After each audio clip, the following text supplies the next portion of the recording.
with? I'm thinking Michael. Michael it is. Michael in Washington, you are on the air with Jenna and Matt. How are you? I'm all right. How are you guys doing today? Pretty good. Not bad. Well, I'm kind of a new atheist. It's only been maybe a short time. I'm 41, so only the last couple of years of my life have I ever really come to, kind of an understanding, of it was all kind of bullshit. So, but I'm kind of angry about it at the same time. It's kind of a touchy subject for me. My father's in ICU and he might not make it through the night. Oh, I'm sorry. So this would be my first loss, coming to the understanding that there isn't really going to be anything else. So, as I grew up, I always thought, well, I'll probably be able to see him later or something else, But how do you get through that? That's.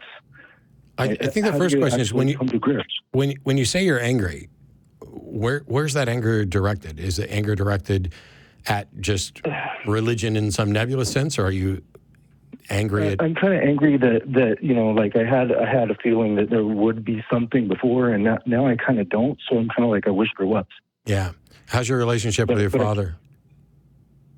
Hit and miss, but before it got this bad, I was able to kind of tell him how I felt about him and how thankful for him and everything else. But I still thought that he'd be able to come back home and stuff, Right. And I'm not able to get up to see him until maybe tomorrow, and he might not make it. So, so it's kind of hard. But how do you kind of come to grips with the fact that there isn't anything anymore, and I might not be able to even go up and see him, so. Yeah. This is incredibly difficult. It's something that many of us have dealt with. There's actually some people who I wish were sitting here today instead of me to kind of address this, because my default thing is to point you to recovering from religion, and more importantly, perhaps Grief Beyond Belief, which is something you should Google, which is a secular organization that specifically deals with these subjects and encourages people on how to find counselors and support groups along those lines. Because the answers that I normally give. Go ahead. Sorry. I'm okay with it. I just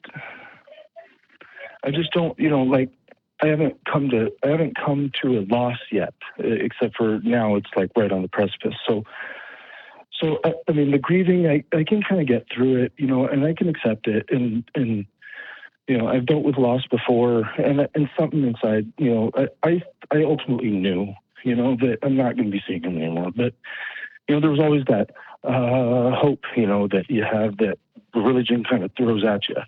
Right. Where now I don't have that. So yeah, this is the problem with what religion does. Religions, because they found a way to alleviate some of our fears and concerns and grief related to death, they have essentially poisoned the well. They have given people a narrative that when you find out it's not real, you're left with nothing, rather than preparing people for the fact that death is an unavoidable eventual consequence of being alive. If you had lived your life knowing that, if all of us had, I think we'd all be better prepared to deal with those consequences. And as it stands right now, there's almost nothing I can offer beyond platitudes, even though they are true and sincere, which is, you value the time that you've spent with the people that you care about. You try to make sure that your relationship with them is not only good right up until the end, but is providing you with the memories that you can look back on, and value the time that you shared. And I'm not pretending any of that is remotely easy. Both of my parents are currently still alive.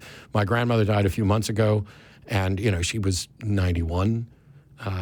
I actually have a family member that's sick right now, and so we're kind of faced with after this person goes, how are we going to cope and everything, because this person's really close to us. And what I keep And it's so weird because I am so comforted by the fact that I have memories with this person, and it's the memories with this person that would keep them alive. You know, just that having so many positive memories to think back on, that is such a comfort to me. Like I can still experience that in my own head.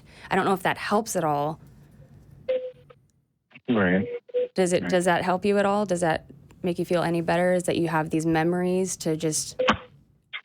You may be in a place now where nothing is going to make you feel better, and that's okay. Whatever you are feeling is legit and should be experienced.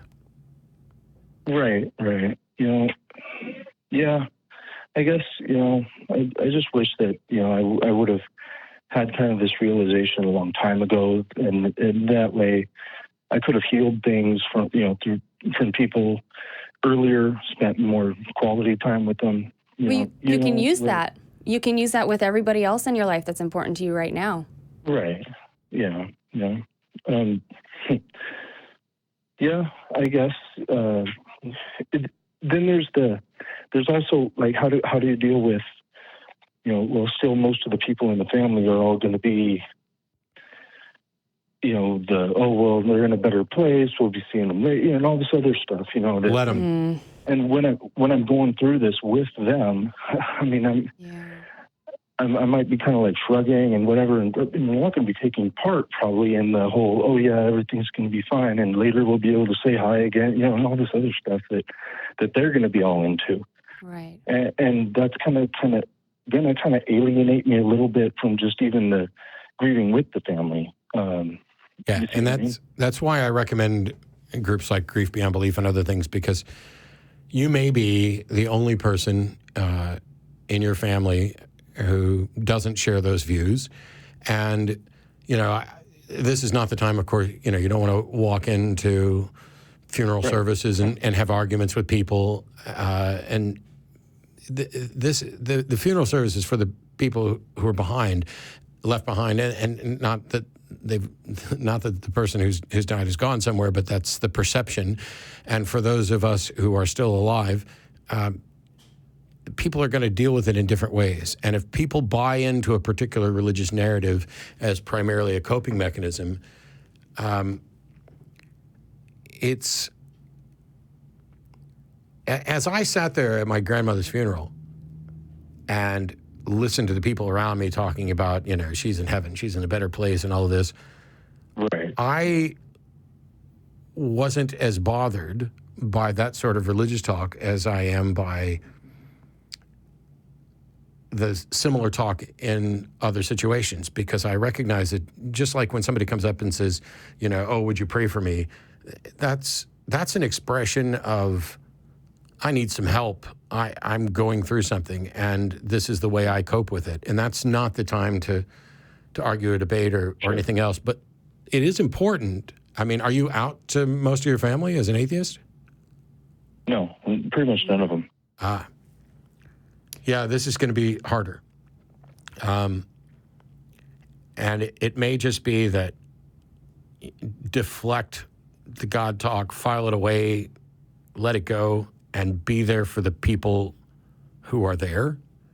I sincerely hope that you make it up there tomorrow, and that your father does make it through the night, and you're able to speak with him and you know, engage on that front. But if it doesn't happen, I mean, on Talk Heathen today, I talked about, you know, if my grandmother had started crying and grabbed my hand and asked me to pray with her, I would have. And she knew I was an atheist. But whether I was out or not doesn't change the fact that this is a human-to-human thing. And it would be, wait until after things have kind of smoothed out a little bit before you start opening up to people that, in a way that makes them value you for who you are and not for who they think you are. Right. It's important to get that human connection, the hugs and everything that you can get, you know, because that's still helpful. And if you can't get the sort of intellectual, emotional satisfaction from your relatives because you have a difference in perspective, then I hope that you can find, either through Grief Beyond Belief or Recovering from Religion, or even a local secular group, a community of people from which you can get more of what you need. There's a reason why. I'm in Little Texas up here, where everybody's all Bible Beltish in this town, and so yeah, there's nobody locally that I can really talk to about that. Are you a part of any online communities? Not really, no. I have special needs children. I spend most of my time dealing with that and therapies and stuff like that. I don't really have much for friends anymore and stuff. That I really talk to that often. Just kind of here and there chatting via text or whatever. So I don't really have. I have something for you, Michael. Can you email tv@atheist-community.org? That will go to me, or you can email president@atheist-community.org. That will get to me. I have a good friend of mine who is a former Christian magician who's now an atheist. He also has a special needs son. He has dealt with a number of these things, and I'm going to reach out to him and see if he would be willing to speak with you, because he's going to have a lot more experience and expertise, and is going to have a number of things in common with you that I think the two of you could connect over. As long as he's willing, I'd be happy to put the two of you in touch. Sure. Okay. I can do that. Well, thank you. Yeah, we have an online community and Discord server. Yep. There's a link, right, if not, I imagine Mark will have it up here any second. Yeah, because we have people on that group, tiny.cc at ACA Discord. It's on the screen right now if you can see it. But there's people in that group from all over the world. So hopefully maybe somebody in that group can help you, because I know that I went on that group when I had freshly deconverted and I had a question. I was like, I don't know who else to ask. And I just asked the group, and so many people were like, I have ideas. So maybe somebody in there can relate to you, or at least have some direction you can go. Okay. All right. Now, I want to thank you guys. I don't really, know exactly how, but I first started becoming critically thinking, I guess, and atheist when I first started listening to Arn Ra, and then you, Matt, on the Atheist Experience. Yeah. Things just kind of make sense when you actually critically think about it. So, good for you. I tell you, if I was in the position that you're in right now and dealing with what you're dealing with, I'm not even sure I could put together a coherent sentence, let alone call in and talk about it. Absolutely. And so we appreciate it. It's one of the times where I almost wish that the magical stuff was true, that we could, wave a wand and take away people's pain and their concerns and undo the damage that religion has done. But yeah, I can put you in contact with Kurt and a few other people in those organizations. The Discord server is a good recommendation to find people in your community. It's one of the things that I'm probably proudest of, is that, we're here at the Free Thought Library. It's open 7 days a week. There are people here doing all kinds of things, philosophy groups and gaming groups and the shows. And on Sunday, like today, there's a bunch of people sitting on the other side. And I can't actually read minds, but I'm pretty sure that the overwhelming majority of them are not only sympathizing, but empathizing with you right now, trying to figure out what they would do in your situation. Some of them may have been in similar situations, knowing you're not alone, and that dealing with the situation now is going to be different from the way you might deal with the situation in a few months or in a year or in a couple of years. Right. And just caring about the people in your life who are also suffering, despite the fact that you guys are not in agreement about the religious stuff and heaven, is probably the best way I can think of to focus your energies. Okay. Give those people a hug. Let them know you care about them. If you have siblings, aunts and uncles, and everybody else who's also involved, just remember they're going through this as well. And while they may have a religious view that eases some of this for them, it's not really easing it. It is a way of avoiding dealing with the painful truth that someday we're all going to die. and our fear of our own mortality amplifies the loss of loved ones. And right. And that's kind of why I thank you a little bit about, kind of explaining it all, and then, coming to realize that I'm an atheist, and I thank you guys because it does give me kind of more of a right here and now feeling of what I should be doing rather than worrying about the small stuff or whatnot. And then I can actually focus on the better times right as they're happening. Mm-hmm. Yeah. So, thanks for the message. Thanks for, all that. Absolutely. Over the next couple of days, be there for your family. Go see if you can visit with your dad, and I hope things improve and everything else. And then once you're on the other side of this, irrespective of the outcome, by all means, reach out to us via email. I'll try and put you in contact with some people and see if we can't get some resources to deal with it. And remember to take care of yourself. Like if you end up going to a funeral and you can't take all the Jesus talk or something and you have to leave. Take care of yourself. Yeah. You don't owe anybody anything. Right. Thank you. Thank you. Absolutely. And by the way, if nothing else, drop us an email and let us know how this went for you, because, and I'm not trying to saddle you with the homework or a new job, but the way a lot of these organizations started, the way Grief Beyond Belief started, and these other things, are people who went through stuff that you're going through, didn't find the resources that they needed, and so they created them. And then the way those things grow is as soon as that resource is created, the other people who are going through those things get to jump on board and be volunteers and help out. Nobody should have to do these things on their own.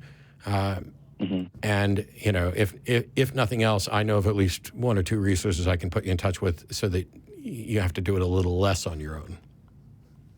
Okay. Sure. Thank you. Sure. Thank you, Michael. Thanks for the call. Uh-huh. Thanks. So, yeah. That's tough.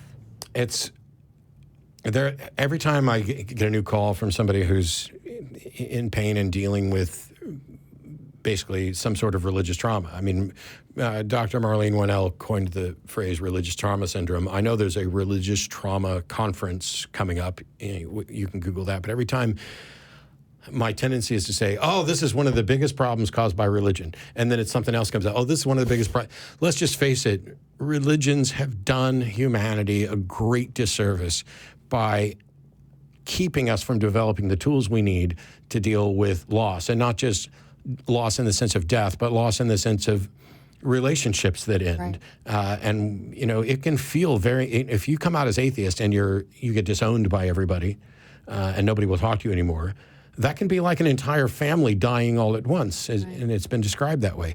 It's not just that religions promote quite often hatred and mistreatment of marginalized groups and kind of amplifies the divisiveness. They make being a human a bad thing. They make a temporary thing. It's an insignificant thing. Yeah. We're only here to get there. Oh, you had impure thoughts. Well, that makes you a bad... No, that makes me human. It doesn't make me bad. The things that I do that harm other people might make me a bad person, or at least those things are viewed as bad. Those things you did are bad, yeah. But feeling the way you feel and dealing with life, when religions take the reality of who we are, and instead of giving us tools to deal with it and cope with it, turn it into you're bad and you need this to be better, or at least to be forgiven for being bad. You'll never, ever be good enough.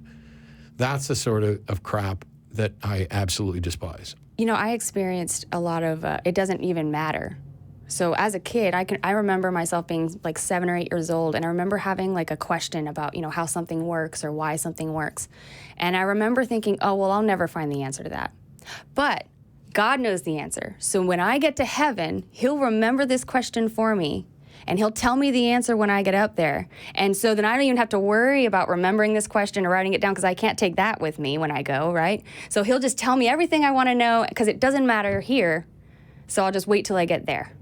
And I'm like, that's how I solved my problems. We'll just worry about that after I die.